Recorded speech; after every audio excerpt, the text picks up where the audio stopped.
सभी पाठकों, दर्शकों, श्रोताओं को तहे दिल से आभार, धन्यवाद। आज मैं पॉल की तीर्थ यात्रा अर्चना पेन्यू के द्वारा रचित उपन्यास के ऊपर कुछ बोलने जा रहा हूँ। यह उपन्यास राजपाल एंड सन्स प्रकाशन की ओर से प्रकाशित हुआ। यह उपन्यास प्रेम कथा का अद्भुत उपन्यास है। ऐसी प्रेम कथा मैंने नहीं पढ़ी। लोग धर्मवीर भारती के उपन्यास गुनाहों का देवता, चंदर और सुधा को सब जानते। उसके बाद उन्हीं का सूरज का 7वां घोड़ा आया, जिसमें निम्न मध्यवर्गीय समाज को दिखाया गया और प्रेम का चित्रण दिखाया।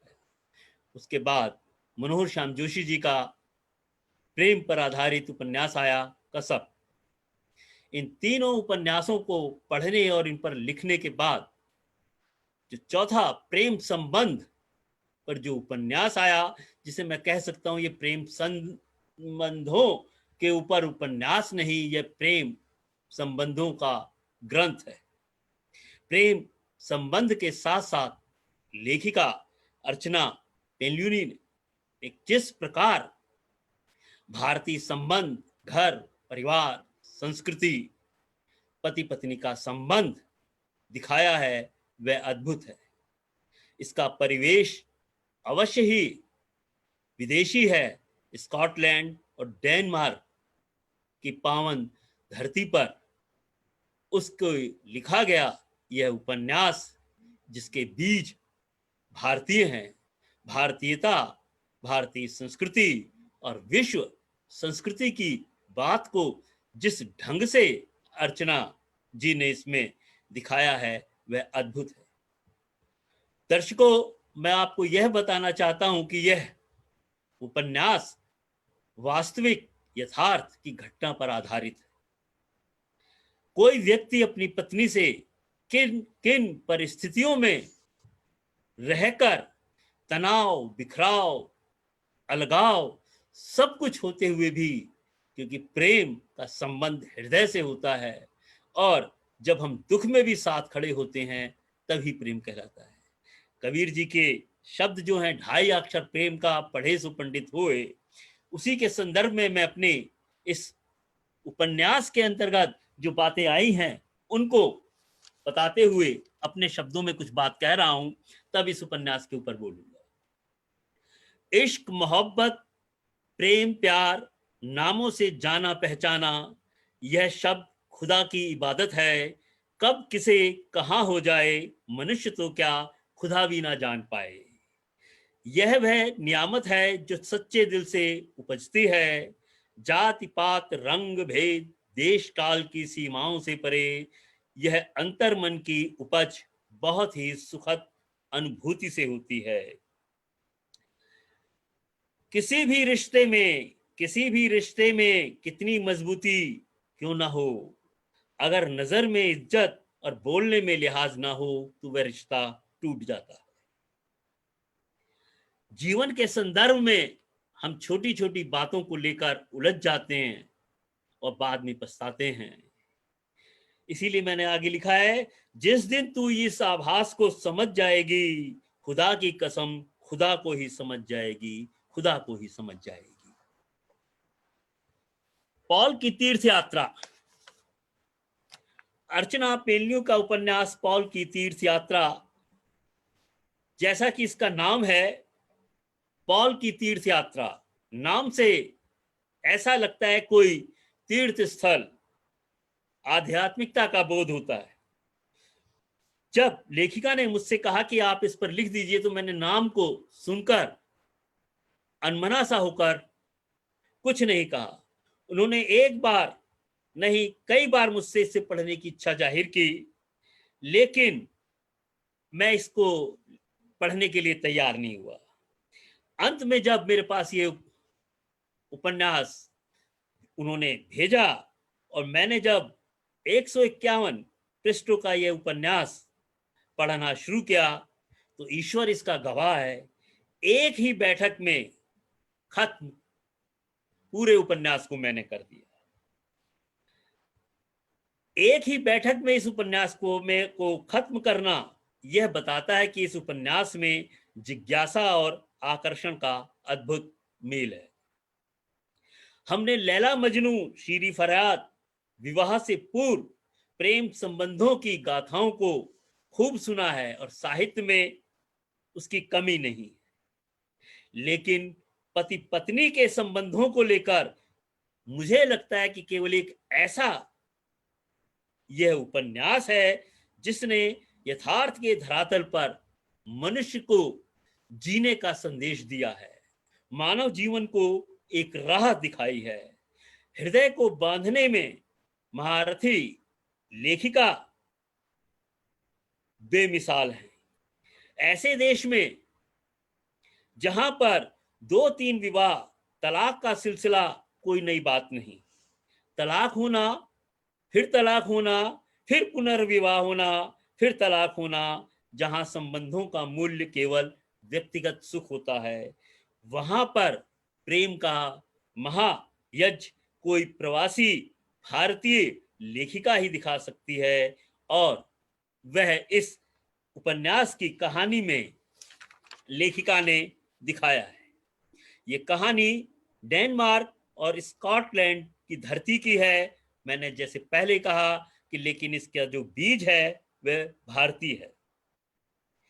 यूरोपीय दाम्पत्य जीवन का यह अद्भुत उपन्यास है, जिसमें परिवेश, संस्कार, संस्कृति में जन्मे पले हुए नायक और नायिका का प्रेम और हालातों, विवशताओं से उपजा अलगाव, बिखराव का बहुत ही मार्मिक वर्णन देखने को मिलता है।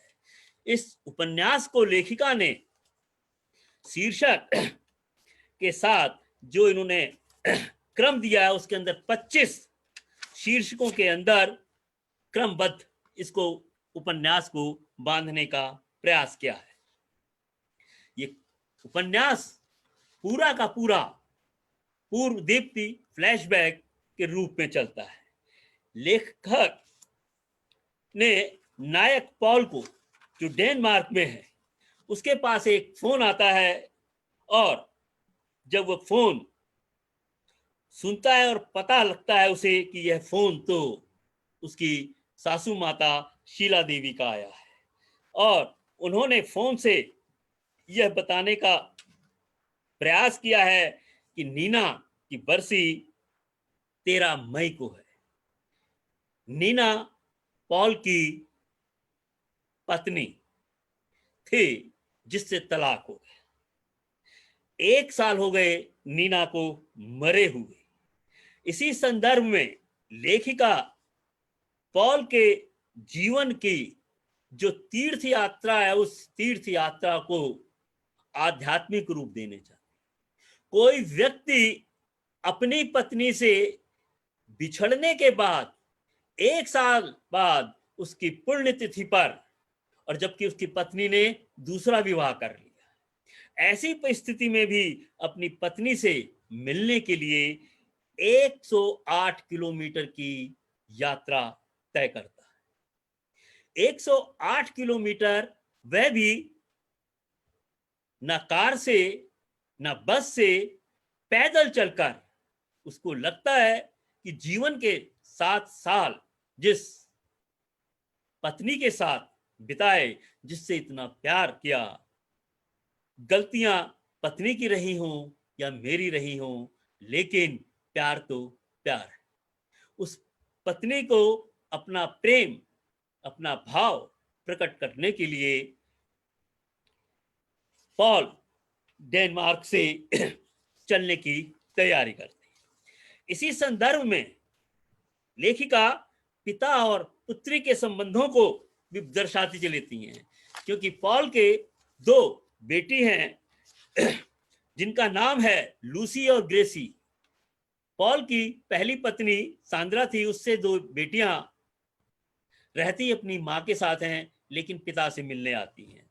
तो बेटी और पिता का जो ये संबंध है, बेटी पापा से कहती है, बेटी वैसे भी भारत के अंदर पिता की माता पिता की जान होती हैं। पापा, मुझे देखते ही वह चहक उठी और मेरी भावों में समा गई।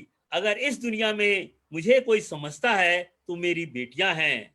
अपने नालायक बाप की वे सारी कमजोरियां, गलतियां नजरअंदाज कर देती हैं।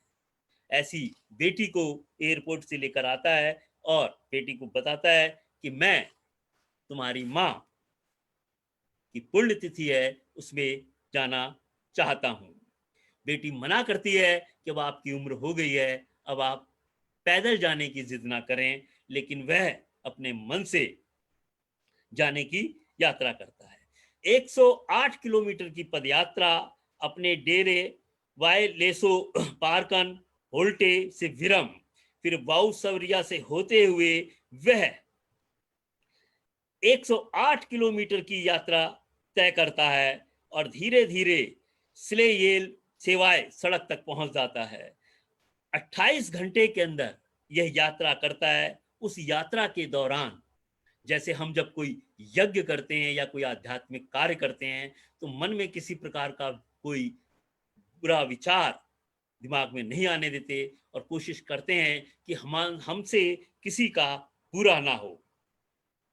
बेटी के लाख मना करने पर भी पाल चलने के लिए तैयार होता है। बेटी कहती है, 56 साल में इंसान बूढ़ा हो रहा है, आप मानते क्यों नहीं? अब आपकी उम्र नहीं रह गई कि आप पैदल चल सकें, वह भी रात भर। लेकिन पत्नी के, पूर्व पत्नी के प्रेम में पॉल चलने के लिए तैयार हो जाता है। इस कहानी को आगे बढ़ाते बढ़ाते जैसे जैसे पॉल आगे बढ़ता है वैसे वैसे वह पूर्व दीप्ति में किस प्रकार नायिका से मिलता है और नायिका जो नीना है उसको स्कॉटलैंड में किस प्रकार एक फंक्शन के अंदर मिलती है, उसका वर्णन लेखक ने इस प्रकार किया। नीना स्कॉटलैंड में स्कॉटिश हाईलैंड डांस देखने पहुंचती है जो पॉल कर रहा है। नीना उसको देखती रहती है, उसकी ओर आकर्षित हो जाती है और पॉल, मेरी सारी घबराहट खत्म हो गई और मैं एक अनजाने जोश व आत्मविश्वास से लबालब हो गया और मस्त होकर थिरकने लगा। वह मेरे नादमय पदन्यास, मेरी मुख मुद्रा को एक टक ताकते हुए मुस्कुराती रही। मैं थिरकता रहा। नीला के लव एट फर्स्ट साइट था। वह अपने आप में हसीन थी। उसकी सुंदरता की तुलना किसी गोरी महिला की सुंदरता से नहीं कर सकते, क्योंकि एशियन व यूरोपीय नारियों की सुंदरता का अपना अपना पैमाना होता है। खैर, आकर्षण और मुक्ता के अद्भुत रहस्यों में कुछ स्थिर नहीं, दोनों एक दूसरे के प्रति आकर्षित हो जाते हैं। पॉल नीना को अपनी तरफ टकटकी लगाकर देखते हुए देखता है, रोमांच से भर जाता है और जैसे ही शो खत्म होता है वह उतरता है और एडिनबर्ग, जहां ये शो हो रहा था, वहां पर फौरन नीना से मिलता है। पूछता है, आप कहां से आ रही हैं? तो बताया कि मैं कोपेनहेगन से भी आई। वह बताती है कि मैं स्कॉटलैंड घूमने के लिए आई हूं और मेरे साथ 2 बेटियां हैं। वह उनके साथ बात करता है, बताता है कि मैं एक रजिस्टर्ड टूरिस्ट गाइड हूं और डांस करना मेरा शौक है। वैसे मैं स्कूल के अंदर अध्यापक हूं। इस प्रकार दोनों बातचीत करते हैं और बातचीत करते करते नीना बताती है कि मैं सिंगल हूं और मेरा तलाक हो चुका है। यह सुनते पॉल को अच्छा लगता है। वह बताता है, मैं भी सिंगल हूं और मेरा तलाक हो चुका है। इस प्रकार दोनों की आगे बातचीत बढ़ती है और पॉल नीना से नंबर ले लेता है और कोपेनहेगन मिलने भी जाता है। लेखिका ने बहुत ही सुंदर तरीके से उपन्यास को चलाते चलाते प्रकृति का वर्णन भी बहुत खूब ढंग से किया है कि मई का महीना शुरू हो गया, ठंड आहिस्ते आहिस्ते गायब हो रही थी और मौसम मनोरम हो उठा था। वसंत की पंचमी की ताजी गंध पूरे वातावरण में महकी है, पक्षियों की चहचहाट गूंज रही है। 5 महीने के शीत ऋतुकाल के उपरांत सूर्य ने बादलों की ओट से निकल धरा को अपनी शुभ्र धवल किरणों से आच्छादित करना शुरू कर दिया, और दिन पर दिन सूर्य देव परवान चढ़ते जा रहे थे। इसलिए सुबह 4 बजे हल्का हल्का उजाला शुरू हो गया। यहां से पॉल की यात्रा शुरू होती है। पॉल इस यात्रा को शुरू करते करते अपने और अपनी बेटी के संबंधों के बारे में भी बताना नहीं भूलता। उसको लगता है कि नीना से जो ये मिलना है उसका वह एक अद्भुत करिश्मा है। कहां पर एक ऐसी संभ्रांत जिसका पिता डेनमार्क में पिछले 30 साल से रह रहा, वहां पर पिता गणित का प्रोफेसर है और खुद नीना बहुत बड़ी कंपनी के अंदर मैनेजर की पोस्ट पर है। लेकिन प्रेम प्रेम होता है, उसमें पद नहीं होता, ना रंग होता है, ना भेद होता है, और केवल प्रेम प्रेम ही होता है। सांद्रा ने पॉल को तलाक देकर बेटियां अपने पास रखी। पॉल को अपनी 2 बेटियों की चिंता है, लेकिन साथ साथ वह नीता की जो 2 बेटी हैं, करीना और जोहाना, उनके ऊपर भी पूरा ध्यान रखता है। वह उनको घुमाता है, फिराता है और उनसे अपनी बेटियों जैसी ही बात करता है। इस यात्रा के अंदर जो लेखिका ने जिसे तीर्थ यात्रा शब्द का जो प्रयोग किया, उसके पीछे लेखिका ने कहा, जो वर्णन किया, कि 108 किलोमीटर की पदयात्रा के पीछे लेखिका की आध्यात्मिक दृष्टि अंकित होती है। वह अपनी तुलसी की लकड़ी की पावन माला देखते हुए, जिसमें 108 मणियां हैं, हिंदू धर्म व अन्य पूर्वी धर्मों में 108 पवित्र संख्या मानी जाती है। इसीलिए जब मालाओं में 108 मूली होते हैं, बौद्ध मंदिरों में नववर्ष के आगमन पर घंटियां 108 बार बजाई जाती हैं। इस सब का वर्णन करते हुए वे 108 किलोमीटर की यात्रा को तीर्थ स्थल मानकर चलना शुरू करता है। वह अपनी पूरी ईमानदारी से सच बोलता है, क्योंकि संबंध विच्छेद हो चुका है, 1 साल हो चुके हैं। वह यह भी बताता है कि वह झूठा नहीं, वह सच बताता है कि उसके नीना और सांद्रा के अलावा 2 औरतों से भी और संबंध रहे हैं। एक स्टॉकिश थी और दूसरी ब्रिटिश, लेकिन स्थायित्व संबंध किसी से ना बन पाने की पीड़ा उसे अवश्य थी। वह जीवन में यह चाहता था कि एक स्थायित्व मिल जाए, पत्नी जिसके साथ जीवन आराम के साथ होता है। लेकिन यूरोप की संस्कृति, जहां पर तलाक होना आम बात हो जाती है, और 2-2 क्या 3-3 4-4 तलाक हो जाते हैं। पॉल की मुलाकात नीना और उसकी बेटियों के साथ जो हुई, वह एक इत्तेफाक था, लेकिन वो इत्तेफाक प्रेम में जो चढ़ा, और दक्षिणी परिवार की रहने वाली नीना के जब माता पिता उससे मिलते हैं और किस प्रकार उसका इंटरव्यू लेते हैं, क्योंकि एक बहुत बड़े वो संभ्रांत परिवार के हैं, और जो इस उपन्यास का नायक पॉल है, वह एक मध्यम वर्ग का ही नायक कहा जा सकता है उसे, क्योंकि एक अध्यापक है और डांस शौक के रूप में करता है, और इसके लिए उसके पास बहुत कुछ नहीं था। जबकि उसके भाई डॉक्टर हैं, अच्छे अच्छे पद पर थे, अच्छे करियर था। उसकी परदादी जो थी, परदादी वो भारतीय रही थी, और उसके दादा स्कॉटलैंड से थे। नीना जब पॉल को कोपेनहेगन बुलाती है, उसे घुमाती है, और अपने घर में रहकर उनके साथ हम साथ बनते हैं, उसके बाद वो अपने माता पिता से मिलाने ले जाती है। नीना स्वयं उसे बता देती है कि नीना शादी से पूर्व गर्भवती हो चुकी थी।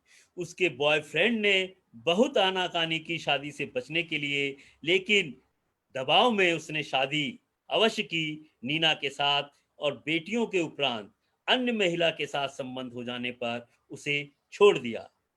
प्रभावशाली गौर वर्ण की नीना बड़ी कंपनी में प्रबंधक के पद पर होने पर भी पॉल की, हमारे जो नायक है, उसकी स्पष्टवादिता, निश्चल प्रेम, फक्कड़पन पर मोहित थी।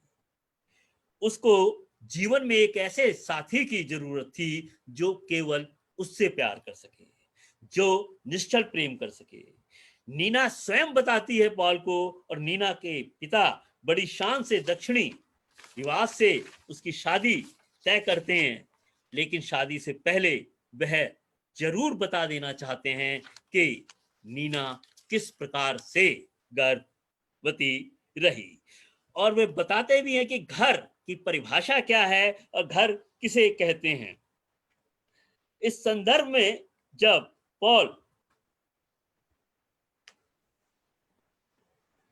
नीना के पास पहुंचता है तो, और नीना के पिता रामचंद्र उससे कहते हैं, नीना का घर हमेशा एक सिंगल पेरेंट होम रहा, हम उसकी भरसक मदद करते हैं, मगर सच्चाई यह है कि वह अकेले ही अपने बच्चों की परवरिश करती है।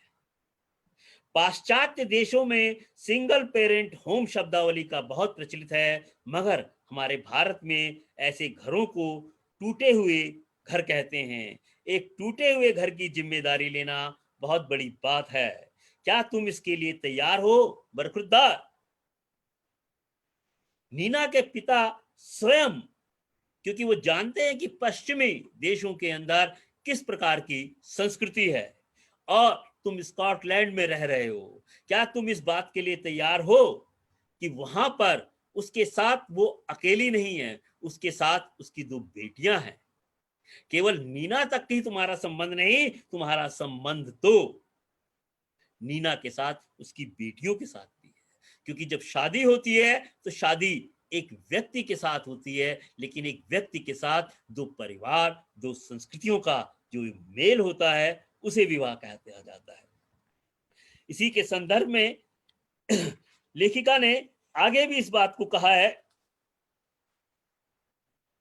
क्योंकि हम जिससे प्रेम करते हैं वह हमारी बातों को समझ सकता है और ये कर सकता है, लेकिन बच्चे इस बात को नहीं समझते। और पॉल के जीवन के अंदर जो ये तनाव अलगाव आया, उसके कारण कहीं ना कुछ दोष नीना की छोटी बेटी जोहाना का भी रहा, जो कि बात बात पर चीखना, चिल्लाना, जोर जबरदस्ती करना, अपनी बातें मनवाना, उद्दंड हठी लड़कियां, हर वक्त अपनी स्वतंत्रता पर जोर देना, अपनी मांगे रखना, चहकती खिलखिलाती। तो लूसी व ग्रेसी उसकी खुद की बेटियां थी, लेकिन उन बेटियों ने कभी पिता के ऊपर क्वेश्चन मार्क, कभी बदतमीजी नहीं की। उनके घर नैनी भी बदलती रहती है। किसके घर? नीना के घर। क्योंकि बच्चों के इस व्यवहार के कारण कोई भी नैनी स्थायी रूप से उनके घर नहीं जाती, लेकिन नीना को अपने बच्चे जो पूर्व पति ऑलवेयर के द्वारा प्राप्त है, उसको लगता है कि इन बच्चों को, और इस देश के अंदर, पश्चिम देश के अंदर, अगर हम कुछ कहते हैं तो कहीं कुछ अहित ना कर लें, कहीं कुछ हो ना जाए, ऐसी स्वतंत्रता देने पर लेखिका ने प्रश्न चिन्ह लगाया है। आज समाज, जो युवा वर्ग किस प्रकार कुमार्ग पर चला जाता है, उसको लगता है कि मेरी लाइफ है, मैं मरूं या जीऊं, ये मेरी लाइफ है, मेरा होना, मैं हूं, आपका क्या, आपको क्या कष्ट है, आप क्यों बार बार करते हो, ऐसे प्रश्न जो बच्चे अपने माता पिता से कहते हैं और माता पिता उनको नहीं पाते, तो वो बच्चे या तो आत्महत्या कर लेते हैं, या घर से विद्रोह करते हैं, या किसी दूसरे रास्ते पर जाते हैं। लेखिका ने प्रेम के साथ साथ इन सब प्रश्नों पर इतना अच्छे तरीके से समीक्षात्मक रूप से उसको व्याख्यायित करती हुई चली गई है। कहानी जैसे जैसे आगे बढ़ती है, उसके घर पहुंचता है और घर पहुंचने पर वह शादी के लिए तैयार हो जाते हैं और दोनों शादी करते हैं और हनीमून के लिए लेखक नीना को लेकर भारत आता है। विवाहित जिंदगी बहुत अच्छे तरीके से लग रही थी, लेकिन जब हनीमून के बाद वापस घर आता है, नीना के घर रहता है, उसका मध्यवर्गीय सोच, उसकी संस्कृति किस प्रकार से उसको अपमानित, प्रताड़ित करती है जब कोई उसकी बात नहीं सुनता है। और घर टूटने की ये प्रक्रिया धीरे धीरे आनी शुरू होती है। प्रेम के अंदर जब हम किसी चीज को देखते हैं तो प्रेम में वो चीजें बहुत अच्छी लगती हैं, लेकिन जब प्रेम नहीं रहता, तनाव आता है, तो वही बातें दुख देने लगती हैं।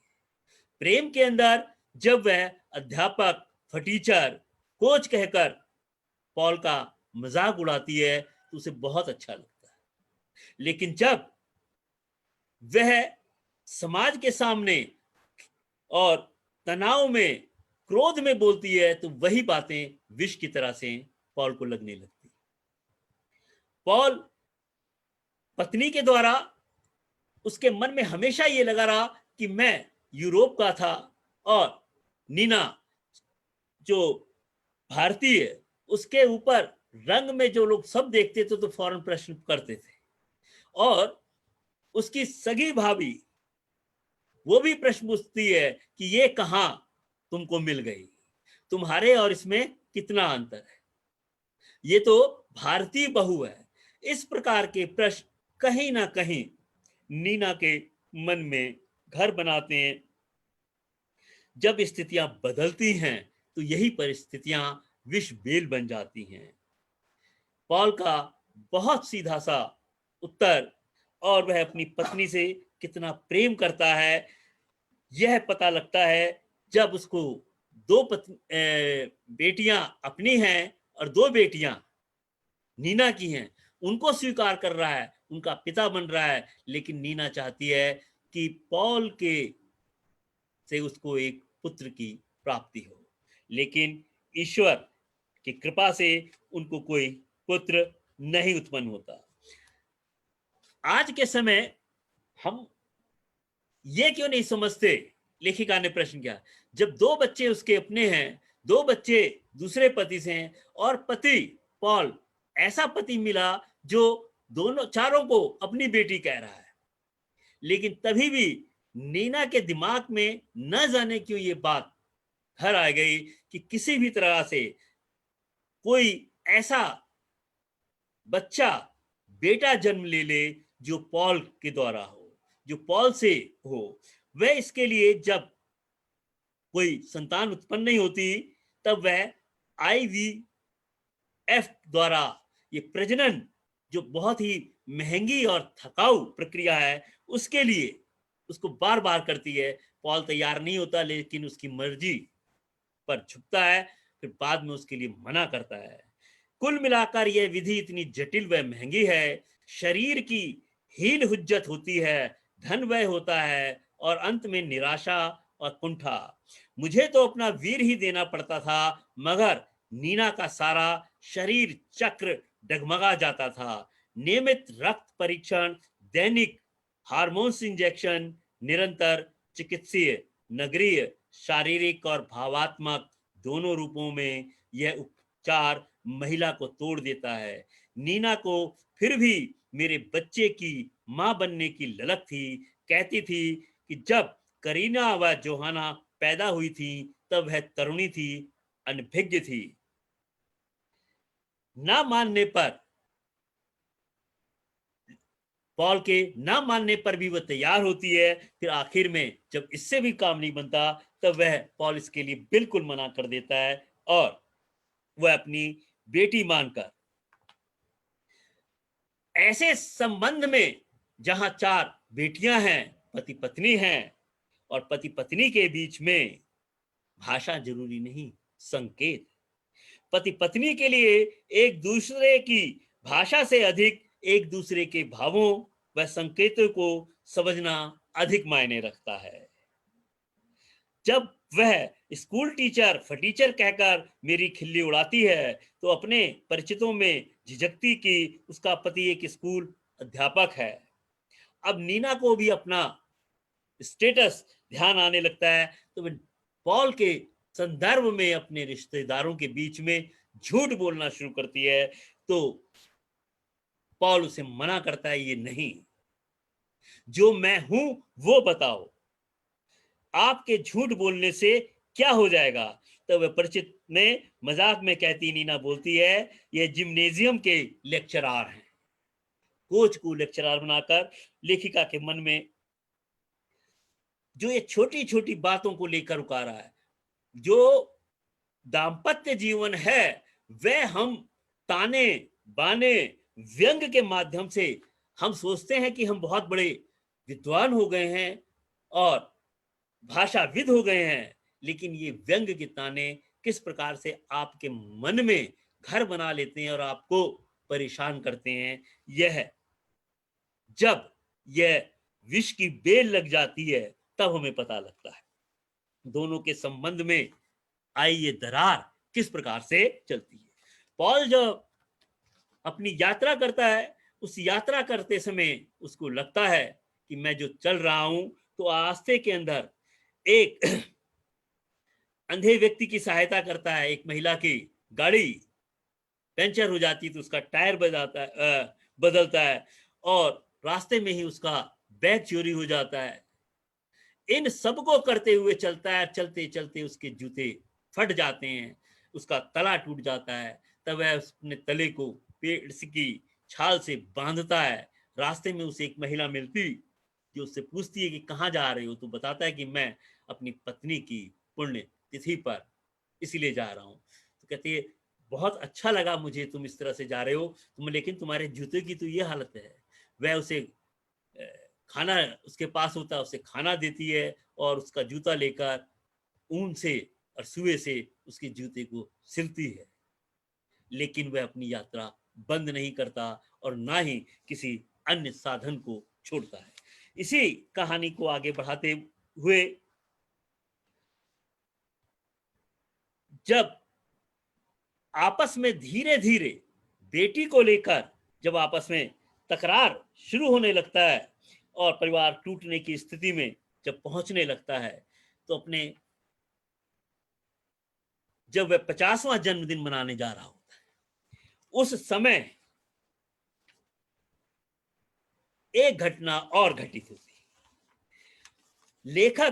लेखिका ने बड़ी कोशिश की कि किसी तरह से बच्चों को लेकर जो आपस में आई खटास, जो रिक्तता है, क्योंकि आपस में दोनों में बहुत प्रेम है, वे दोनों कोशिश करते हैं कि किसी तरह से ये तनाव खत्म हो, ये बिना मतलब की एक दूसरे पर तानाकशी बंद हो, हम साथ रहें।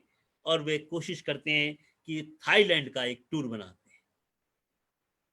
नायक और नायिका थाईलैंड जाते हैं और थाईलैंड जाने से पहले नायिका कहती है कि एक शर्त ये है कि ना तो केवल एक कैमरा होगा, ना मोबाइल खुलेगा, ना इंटरनेट लगेगा। और आज के समय की सबसे बड़ी अगर विसंगति, अगर मैं इसको कहूँ अभिशाप, वरदान तो एक है इसका अच्छा उपयोग, लेकिन इससे सबसे बड़ा क्या है, संबंध किस प्रकार से टूट रहे हैं, लेखिका नहीं सोचता। हम सारे दिन मोबाइल पर, व्हाट्सएप पर, फेसबुक पर मैसेज करते रहते हैं, फॉरवर्ड करते रहते हैं, लाइक करते रहते हैं, और हमारे साथ जो बैठा होता है वह उसको भी हम भूल जाते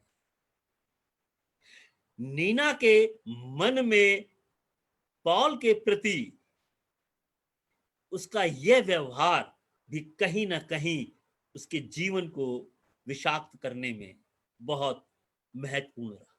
इसलिए वो कहती है कि चलेंगे, लेकिन हम दोनों साथ भरपूर जीवन जिएंगे, एक साथ जिएंगे, खुशियां मनाएंगे, लेकिन इस चीज का नहीं करेंगे। वे थाईलैंड जाते हैं, वहां की यात्रा करते हैं, थाईलैंड के अंदर घूमते फिरते सब कुछ करते हैं। और जैसा कि दोनों के बीच तय हुआ था कि हम लोग किसी चीज का यूज नहीं करेंगे, दोनों एक दूसरे के साथ रहेंगे। और तुम्हारे अलावा मेरी जिंदगी में और भी चीजें हैं, मेरी जिंदगी को कंट्रोल मत करो। यह बात जो पॉल का नीना के प्रति संदेह है। यहां से यात्रा उनकी शुरू होती है। बैंकॉक से टैक्सी से पटाया जाते हैं। पटाया से घूमते हुए वे लोग trekking, mountain biking, photography, scuba diving करते हुए पूरा जीवन गुजारते हैं। पटाया से एक्सप्रेस वे कोचंग चले जाते हैं और खूब घूमते फिरते रहते हैं। इस बीच पॉल किसी इंटरनेट का, किसी फोन को नहीं अटेंड करता। जब होटल आता है तो होटल आने पर उसे पता लगता है कि एक फोन आया। उसकी पत्नी नीना उस फोन को सुनती है। वह नहा कर आता है, पता लगता है कि पॉल के फादर की डेथ। इस घटना ने पॉल को किस प्रकार क्रोधित हो गया। गए तो अच्छे काम के लिए थे, दाम्पत्य जीवन सुधरे, दाम्पत्य जीवन में प्यार आए, कितनी अच्छी सोच लेकर पति पत्नी गए, लेकिन जैसे ही पिता की खबर आती है उसे पता लगता है कि उसके पिता नहीं रहे हैं। उसको लगता है कि मैं जब नीना के साथ फुकेट बीच में रंगरेलिया मना रहा था, मेरे पिता इस संसार को अलविदा कह चुके थे और मेरे भाई बहन मुझे मेरे पिता कि सबसे बड़े पुत्र को सूचित करने के लिए परेशानी में इधर उधर कोशिश कर रहे थे।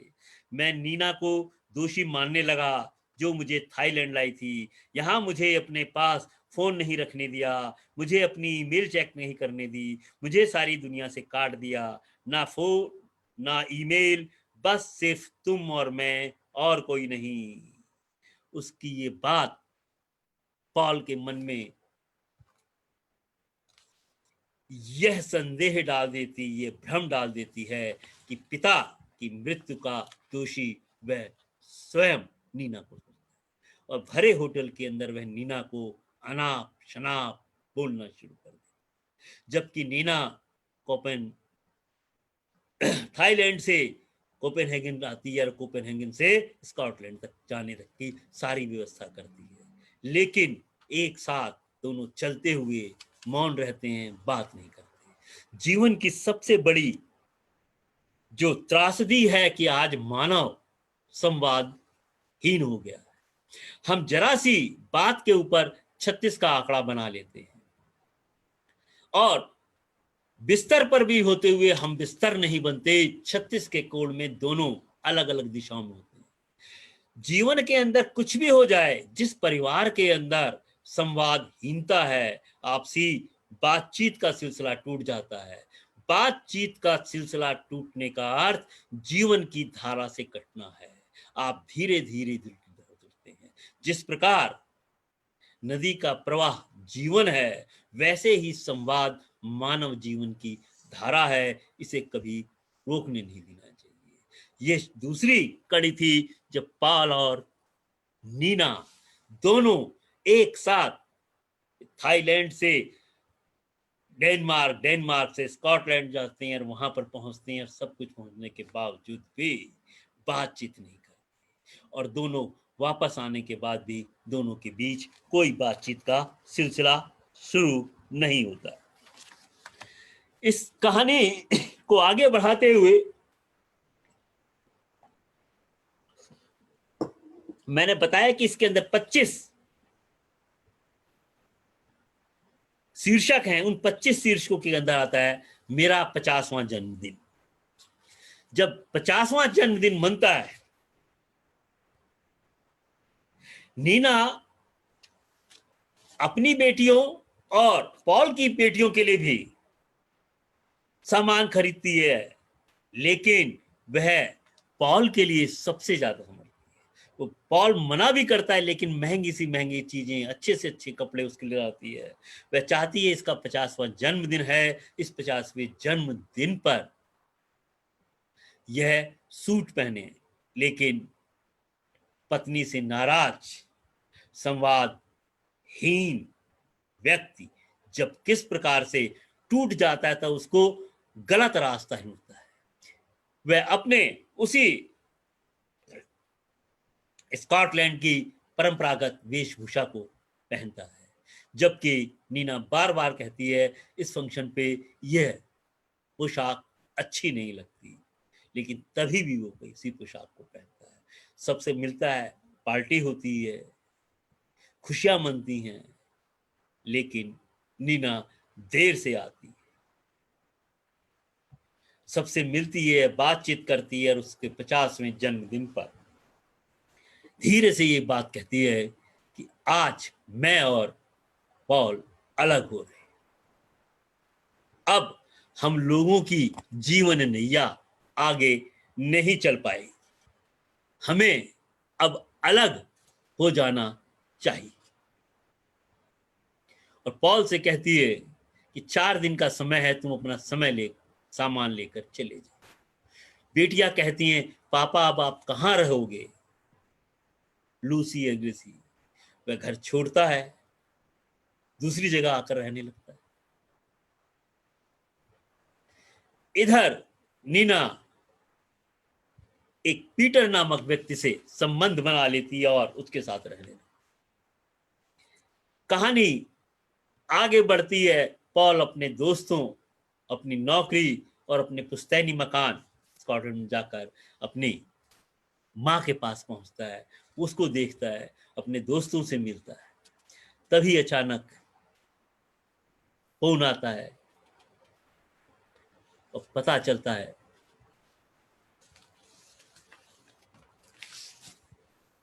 नीना को